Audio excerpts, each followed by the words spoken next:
बिस्मिल्लाहिर्रहमानिर्रहीम। आज के लेक्चर में हम प्रीवियस लेक्चर को रिव्यू करेंगे जिसमें हमने वेव इक्वेशन को एक इनफाइनाइट स्ट्रिंग के लिए सॉल्व किया था और उसमें हमारे पास इनिशियल डिस्प्लेसमेंट भी नॉन ज़ीरो थी और इनिशियल वेलोसिटी भी नॉन ज़ीरो थी। और फिर इसी लेक्चर को इस्तेमाल करते हुए हम इन मज़ीद दो प्रॉब्लम्स को भी बहुत आसानी से सॉल्व कर लेंगे। अगर हम प्रीवियस लेक्चर की बात करें तो इसमें हमने वेव इक्वेशन को सॉल्व किया था इनफाइनाइट स्ट्रिंग के लिए जब हमारे पास डोमेन -इन्फिनिटी टू इन्फिनिटी थी। इसके अलावा इनिशियल कंडीशंस गिवन थी जिसमें इनिशियल डिस्प्लेसमेंट भी नॉन ज़ीरो थी, मतलब एफ ऑफ एक्स गिवन थी और इनिशियल वेलोसिटी भी गिवन थी as a function of x और इसे नाम दे दिया गया था जी ऑफ एक्स का। हमने सबसे पहले गिवन पार्शियल डिफरेंशियल इक्वेशन की फोरियर ट्रांसफॉर्म कैलकुलेट की। फोरियर ट्रांसफॉर्म कैलकुलेट करने के लिए पहले तो इस्तेमाल किया इस साइड के लिए Leibniz rule of differentiation under the integral sign और बहुत डिटेल में इसको सॉल्व किया। और राइट हैंड साइड की फोरियर ट्रांसफॉर्म कैलकुलेट करने के लिए हमने इस्तेमाल किया इंटीग्रेशन बाय पार्ट्स को। पार्शियल डिफरेंशियल इक्वेशन की फोरियर ट्रांसफॉर्म कैलकुलेट करने की वजह से हमारे पास एक सिंप्लीफाइड ऑर्डिनरी डिफरेंशियल इक्वेशन आ गई जिसे सॉल्व करना नहायत ही आसान था। इसे सॉल्व करने के लिए लेक्चर नंबर 40 को इस्तेमाल किया और उसका जनरल सोल्यूशन फाइंड कर लिया। इस सोल्यूशन में दो आर्बिट्रेरी कॉन्स्टेंट्स मौजूद हैं जिन्हें आर्बिट्रेरी कॉन्स्टेंट फंक्शंस भी कहा जाता है।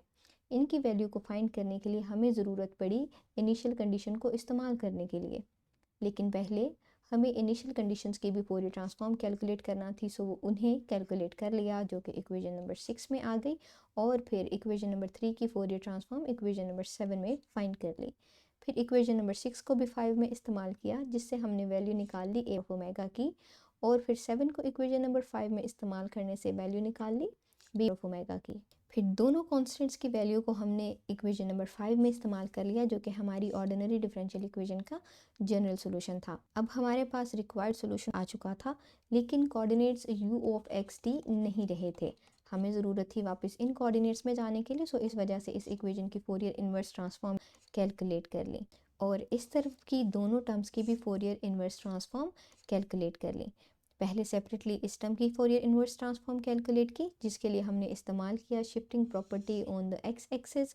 उसके बाद हमने सेकेंड टर्म के लिए इस्तेमाल की convolution property for Fourier inverse transformation. हम प्रीवियस लेक्चर में बहुत डिटेल से फोरियर इन्वर्स ट्रांसफॉर्मेशन के लिए कॉन्वोल्यूशन थ्योरम को इन एक्स वेरिएबल और शिफ्टिंग प्रॉपर्टी को डिस्कस कर चुके हैं। दोनों टर्म्स की फोरियर इन्वर्स कैलकुलेट कर चुकने के बाद इन्हें हमने सब्स्टिट्यूट कर लिया रिक्वायर्ड इक्वेशन नंबर 11 में, जिससे हमारे पास गिवन पार्शियल डिफरेंशियल इक्वेशन बल्कि गिवन इनिशियल वैल्यू प्रॉब्लम का कंप्लीट सॉल्यूशन आ गया। आज हम बात करेंगे डिटेल में केस नंबर 1 और केस नंबर 2 के बारे में। इनका सॉल्यूशन फाइंड करने के लिए हम सिंपली केस नंबर 3 को इस्तेमाल कर लेंगे। केस नंबर 3 में यहाँ पर जो हमारे पास इनिशियल वेलोसिटी थी वो जी ऑफ एक्स गिवन थी लेकिन इस बार वो ज़ीरो है। सो मतलब जो पिछली प्रॉब्लम थी उसका सोल्यूशन आधा हो जाएगा तो इस केस का सोल्यूशन भी आ जाएगा।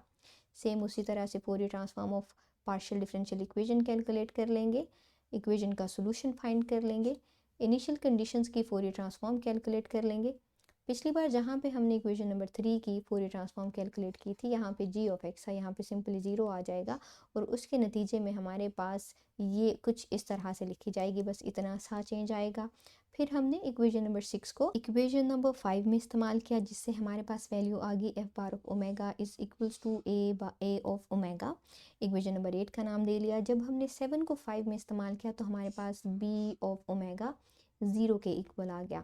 सो इस तरह से सोल्यूशन में भी जो यहाँ पे टर्म आई थी प्रीवियस केस में वो अब नहीं आएगी। अब हमें सोल्यूशन चाहिए you of x T coordinates में, जिसके लिए ज़रूरी है कि इस इक्वेशन नंबर 10 की फोरियर इन्वर्स ट्रांसफॉर्म कैलकुलेट की जाए। इसके लिए हम फोरियर इन्वर्स अप्लाई कर देंगे और अल्टीमेटली हमारे पास सोल्यूशन आ जाएगा। सो सिंपली इस बार हमें सिर्फ एक ही प्रॉपर्टी इस्तेमाल करना पड़ी थी, दैट वाज शिफ्टिंग प्रॉपर्टी। बिल्कुल वही तरीका जैसा हम प्रीवियस लेक्चर में कर चुके हैं, वही सेम स्टेप्स हैं, each and everything is same और हमारे पास सोल्यूशन कुछ इस तरह से आ जाएगा।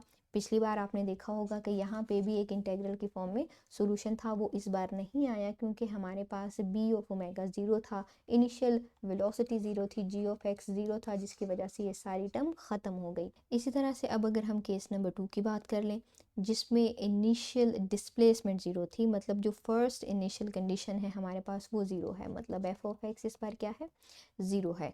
ये वाला पार्ट इस बार मौजूद रहेगा, लेकिन फर्स्ट वाला पार्ट जो है एफ ऑफ एक्स के करस्पॉन्डिंग वो 0 होता जाएगा। वही प्रोसेस फोरियर ट्रांसफॉर्म कैलकुलेट करना है, पीडीई की सीख चुके हैं हम प्रीवियस लेक्चर में। सोल्यूशन फाइंड कर लिया, सोल्यूशन फाइंड करने के बाद जनरल सोल्यूशन लिख लिया। इन कॉन्स्टेंट्स की वैल्यू फाइंड करना थी, तो उसके लिए हमें इनिशियल कंडीशंस की भी फोरियर ट्रांसफॉर्म फाइंड करना थी।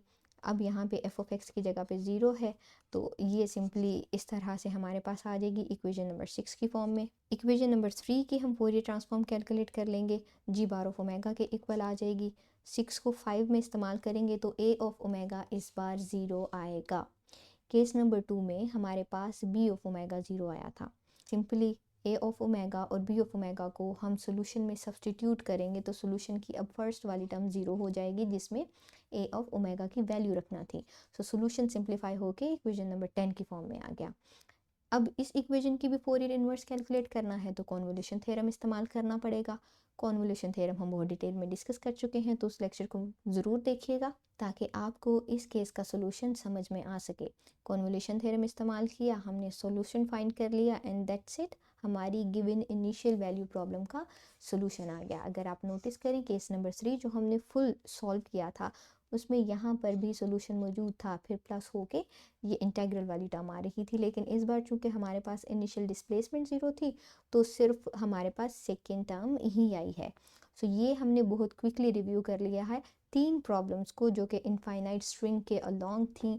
और ऑब्वियसली हमें पता है कि इनफाइनाइट स्ट्रिंग के प्रॉब्लम्स के लिए वेव इक्वेशन को सॉल्व किया जाता है, या यूँ भी कह सकते हैं कि स्ट्रिंग के प्रॉब्लम्स के लिए वेव इक्वेशन को इस्तेमाल किया जाता है। इस तरह से हमने एक केस को डिटेल में सॉल्व करके उसकी हेल्प से मज़ीद 2 केसेस को भी सॉल्व कर लिया। मज़ीद एग्जांपल के लिए चैनल को विज़िट करते रहें ताकि आपको Fourier transform, inverse Fourier transform, convolution theorem for inverse Fourier transform और shifting property for Fourier inverse transform की बेहतर तरीके से समझ आ सके।